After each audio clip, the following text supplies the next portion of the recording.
Welcome back. This is Fire675 with another Firefall Battleframe guide. Today, I'm going to be covering this frame, which is the Nighthawk. The Nighthawk is a Tier 2 Recon Battleframe. Its brother is the Raptor, which I will probably be covering next week. It's a pretty neat looking suit. As most Recon Battleframes are, they're very light looking, very stripped down. As a sniper should be. They're not going to be the front line, big, heavy tank like a dreadnought, or have lopsided attachments like an engineer frame. So I think they did a pretty good job. You have little jets on the back, obviously, none on the feet for this frame. And the primary weapon was pretty badass looking, in my opinion. Looking at the frame, looking at the abilities, and the gun here, this is the unique primary weapon for the Nighthawk. They're classified as bolt-action sniper rifles. Now, originally, when you start Firefall, if you haven't bought any of the Founders Packs or anything like that, and you're starting with the 5 basic frames, you're starting with the Accord Recon. Now, the weird thing about the Recon, when you start, you're like, oh, I want to be a sniper, and this is the sniper suit. And this is the default gun that you have with the Accord Recon. It looks like a sniper, but it's an assault rifle. It's a very accurate assault rifle, and it gives you a nice scope, but it's an assault rifle. Which is weird, because when you think Recon, you think sniper, you think this gun, which is the tried and true traditional super heavy power hard shot bolt action weapon, which most snipers, sniper games, sniper classes employ. Now, as you can see, as the default reticle here, it doesn't give you a nice aiming point. Like an assault rifle will, and the spread will be, somewhere within the inside of that reticle. As you fire later, it spreads out, but the shots always land within the reticle. Well, that's the way it is for the bolt action as well. But as you can see, it's really wide, and you never can tell exactly where that bullet's going to go. So they make this so you're not, point blank, using it as a point blank weapon like a shotgun. And as you move, the spread gets even wider. So that's to encourage you to keep your distance, to keep your range. Granted, you can, like I just showed you, with that enemy crawled all the way up here at the top of the tower, past all the guards somehow. You can use it at short range. It's just really, you really can't count on it to hit anything. So obviously, where a sniper comes in to its own is at range. Compared to the R36 assault rifle with the base recon, this scope allows you to zoom, and by default, that zoom is by the mouse wheel. So you can zoom in to some effect and zoom back out, which helps you at range. The downside of this is, obviously the further you're zoomed in, the less you can see around you. So if you're getting ganged up on, you won't be able to see them coming in, and you have tunnel vision. So you can see the reticle now, the 3 lines as well, but they're all together because there's no spread on this gun. So, like most sniper games, if you want to be a headhunter, you want to hit headshots, this is the frame for you. This frame has the heaviest hitting gun as far as the snipers go, per shot, and you basically get rewarded for hitting headshots. If you have an appropriate level gun for the enemies that you're fighting, most enemies will go down in 1 headshot, which makes it very important that you stay up on your equipment. Earlier I was playing, because right now in the game you can level pretty fast, so my gun was I don't know, 4 or 5 levels, maybe 6 levels behind where I was as far as enemies go. And I was having a hard time keeping up because I'd have to take 2 or 3 shots to down an enemy. When I replaced the gun, I was like, oh yeah, well, this game's easy. Because you were able to sometimes even down people with the body shot. So let's take a look. If we can zoom in here, 1 headshot, 3k damage. That's pretty nice. Pretty nice damage for this level. Now, if you watch, after I shoot them, after they die, they explode. Boom. A little explosion there. And that's nice if you've got enemies in a group. And that's common amongst all of these bolt-action sniper rifles. It says right there in the description. Enemies killed, explode, dealing damage to nearby enemies. And then there's... you know, and obviously with these bolt actions, you have a very limited clip. So that's probably one of the module options you want to look for, is expanding your clip. Because, you know, it takes a while to reload. It takes a while to reload, and then it takes a while to replace your clip as well. So that's one thing you can see on the right-hand side of this reticle. There's a bar, it says min to max, and then there's blue dashes in the middle. Those blue dashes is your clip, your remaining ammo for that clip. So as you shoot, obviously it decreases by 1. So there's an empty shot, there's an empty spots in your clip, and obviously when you get down and you empty your clip, it has to reload your clip. So that's one way to keep an eye on when you should be expecting to be reloading, so that you can plan that out ahead of time. And also, as you saw, that lighter blue bar is your reload time. Oop, missed him. Alright, I'm shooting right through this guy. Maybe they don't even exist. Maybe they're not really there. Huh. Maybe it's just out of my range for this gun. So, as you can see, headshots count for more. This guy's nothing but head, apparently.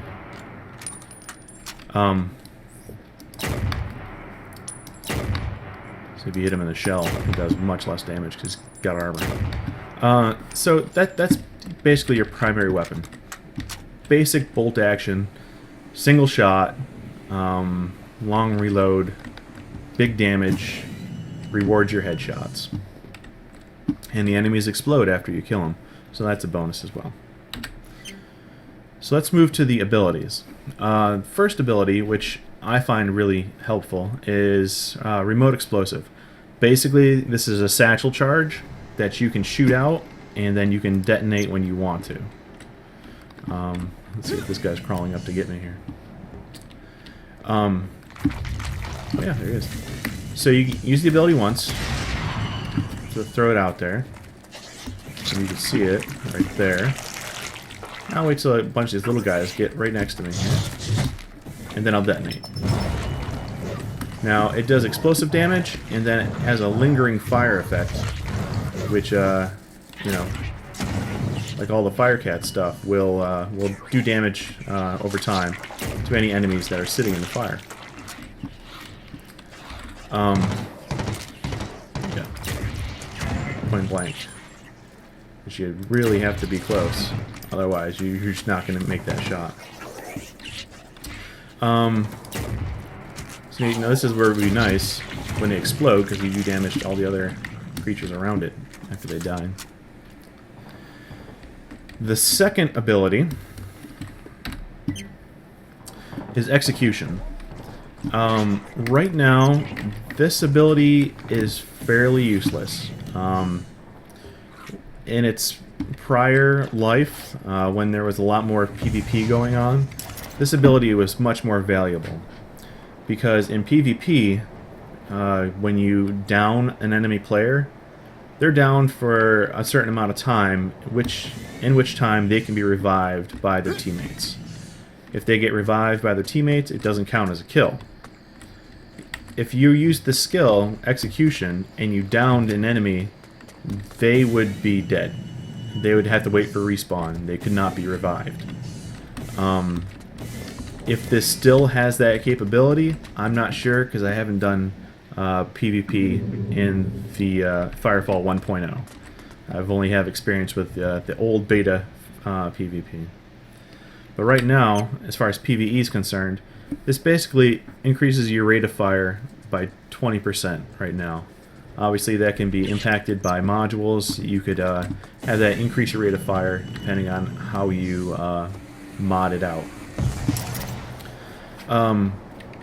Why do I think this is basically useless right now? If you're using the bolt action, which you likely should be for this frame, you're not going to be reaping much benefit from a 20% rate of fire, because the ability lasts for 5 seconds,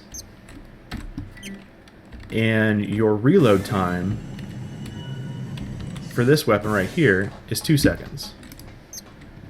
So even if your fire rate increases 20%, 20% of 2 seconds is not going to let you squeeze off any more shots within that 5-second loop.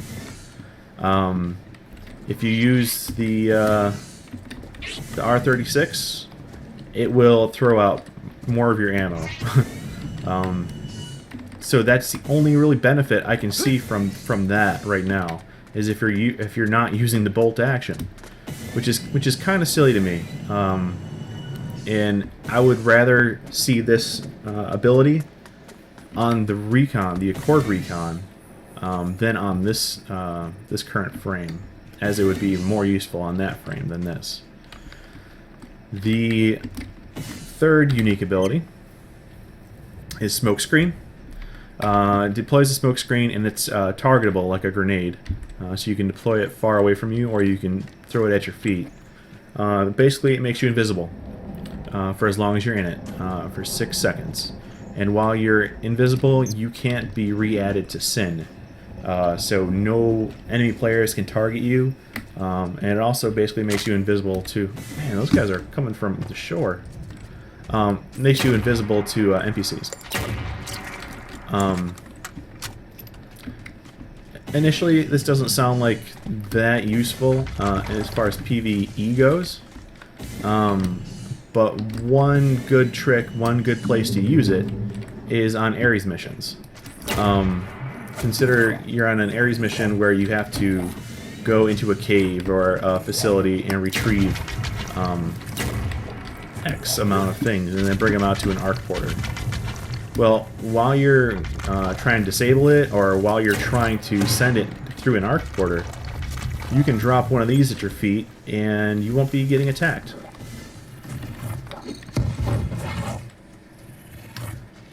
See? Makes me invisible. They're just walking away. And I shot him in the butt. I didn't do much damage. So that's one really good use for this right now, and it's only on like a minute cooldown. So, I mean, you can use that, yeah, 60 seconds.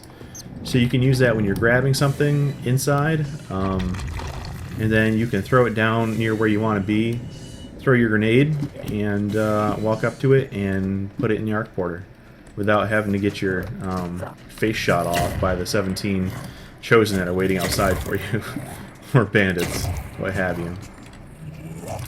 So that's an interesting ability. Usage of which in PvE are fairly limited. Possibly when you get more into PvP, it'd be more interesting to use, because it'll drop your Sin, and it'll drop anyone on your team that walks into the cloud as well. So you'll be able to set up ambushes or escape pursuit by enemy players. Which brings us to the HKM, the ultimate, and fourth ability. The fourth ability is eruption rounds. Now, this is very common. This is a lot like a lot of other HMKs, or HKMs, sorry. Like, for instance, the Dreadnought basically has the same thing. It basically turns your shots into AoE explosion shots. They do a lot of damage, and the explosion radius is actually pretty wide.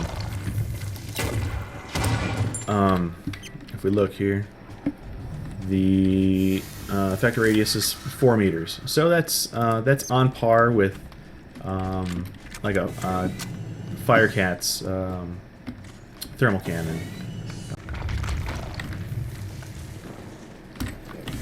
Okay, so I'm back and I've got my my ultimate charged up, and I've got my sniper rifle back in my hands. So now you can see the power of this thing. You activate it, and then for 9 seconds or so, every shot that you fire is explosive. It's got a really good AoE effect and good damage during the duration of that. So it's a real easy way to clear out large groups of enemies. So as you can see here, I've got my HMK all powered up, and I've got the eruption rounds. And instead of using the sniper rifle right here, I have equipped a R36 assault rifle, which is the primary weapon of the base recon, the the Accord recon frame. So we're looking at this. You know, it says load special ammo. It causes shots to deal AoE damage, and it says base damage 930. So if you're using an assault rifle, which shoots a lot of bullets, it would seem like this would be a good use for that ability. But when you do it, yeah, they explode a little bit, but they don't deal anywhere near the 900 base damage that they should as far as the tooltip goes. So, probably not the best use. So that's ultimate, your HKM. Now, as far as what I prefer to do in PvE, I usually do not item tracking deactivated. Keep execution, nor do I keep smokescreen in my bar. I usually keep the remote explosive available, and what I'll usually use is either decoy, Sin Beacon, or I will use the yeah, I'll use those two. Usually Sin Beacon, because that'll increase the damage that you do and the damage that anybody else does to enemies that are hit with that debuff. Decoy is excellent for many reasons. For one, it'll get enemies off your back because they will be attracted to the decoy. And two, it gives you room to get out and get your distance. So while they're being attracted to that, not only does it blow up when they're near it, but it also lets you get your distance so that you can hit your shots. One tip to new snipers called quick scoping. That's very viable in this game. Basically, you line up a target that you're going to be shooting at within your reticle, like that. Then you hit your right mouse button to scope in, and then you shoot at the same time. And basically, it gives you the accuracy at distance without losing your frame of reference. Otherwise, if I was just shooting like that, there's no telling where that bullet's going to go. The chances of me hitting anything there is very remote. So just tap in, shoot in. It's quick scope. Very, very important to learn that technique for this frame. Otherwise, your accuracy is going to cost you probably your life, because it doesn't take many hits to take one of these frames down. And then, of course, like I was saying before, the Sin Beacon. Basically, you deploy it, it shoots out. You can have multiple Sin Beacons. You can mod that up so you have more deployables. Right now, I've got 3 that I can deploy on this frame, or on this module, I should say. And basically, you just point where you want it to go. And then when things are in range, they get this little flying debuff, or it looks like a little ghost shadow around them, showing that they've got the debuff. And right now this will do 20% more damage to any attack that hits them. So I mean, this is excellent for thumps, for special events where there's a lot of enemies, tornadoes and such. Especially good for boss fights. You can shoot these and land them on enemies, and they'll stick right to an enemy. So they will always take damage, take bonus damage as long as that is active on them. Really good for the shards on tornadoes as well. Not only does it help your DPS on the shards, but it helps anyone else that's shooting on the DPS, shooting on the shards, which should be everybody there, because you should have focused fire to take out a tornado. One other excellent option when talking about abilities is actually another one of the recon abilities called Resonating Bolts. Basically, it's a lot like the remote explosive, except for they're just explosives on timers. I'll show you how they work. Basically, you just aim where you want, and then you hit your ability, and you can stick them to enemies, and they blow up after a short amount of time. This is also nice when you're when you're kiting, because you can just shoot them on the ground like that. And if they're mobile mobs, if they're not sitting there shooting at you, they'll run right over the top of them, and hopefully you can time it right so they explode as they go over. You can modify this ability to have more deployables. Right here it says my max deployment is 5 for base level. So you can get extra deployment modules to increase that. And as you can see, down my number 3, it's at 4 right now. So as they cool down, they add to your pool up to a maximum of the number of deployables that you have. So right now I'm at my maximum of 5 resonating bolts. So as it goes down, as you can see, they cool down pretty quick. It's like maybe a 10-second cooldown or so. So, well, 9 seconds. So that's another excellent positive DPS ability that you can use for your Nighthawk. In prior guides, people have asked me to go over perks that might be pertinent to certain battle frames. For the Nighthawk, I can think of 4 basic perks that you definitely should consider picking up as you level. One of the first ones that you can pick up is actually this one right here, Regenerative Plating. It's a recon exclusive, so only recons, recon tier 1 and tier 2 can equip this one. You get a short burst of health, about 10% of max health after a kill or assist. So if you've been playing recon or Nighthawk or the Raptor, you've noticed that you tend to get hit a lot if you're trying to solo, just from ranged attacks or from melee attacks sneaking up on you while you're scoped in. So this will definitely keep your health topped off, or at least near positive, as long as you're consecutively killing things. Another nice perk is the Headhunter. Increases headshot damage by 10%. This is an obvious pick for the Nighthawk.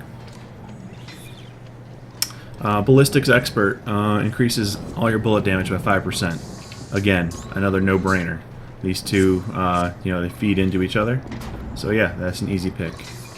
And the fourth one you should definitely look at is Ambush. While not acquired by enemy sin, so basically when you're not noticed and no one's actively attacking you, if you're PvE, the Nighthawk's next shot inflicts 3% more damage. It has a 30-second internal cooldown. So this will go off basically every 30 seconds in PvE if you're not actively being attacked. So yeah, that's good, and that also melds well with your decoy, basically because that makes you invisible, so that'll break sin. And also your Smokescreen. If you use that ability, that'll also drop you from sin. So that if it's been the internal cooldown's up, that will trigger that perk. that's about all I have for the Nighthawk. If you have any questions, please put them down below in the comments. Tell me what other frames you want to see. I'm planning on doing the Raptor, the brother of the Nighthawk here, possibly this week, maybe next week, and probably one of the Tier 2 Dreadnoughts next week as well. Please like and subscribe if you want to see more of these guides. And you can check out my other guides here at this annotation. I hope you found this helpful, and thank you for watching.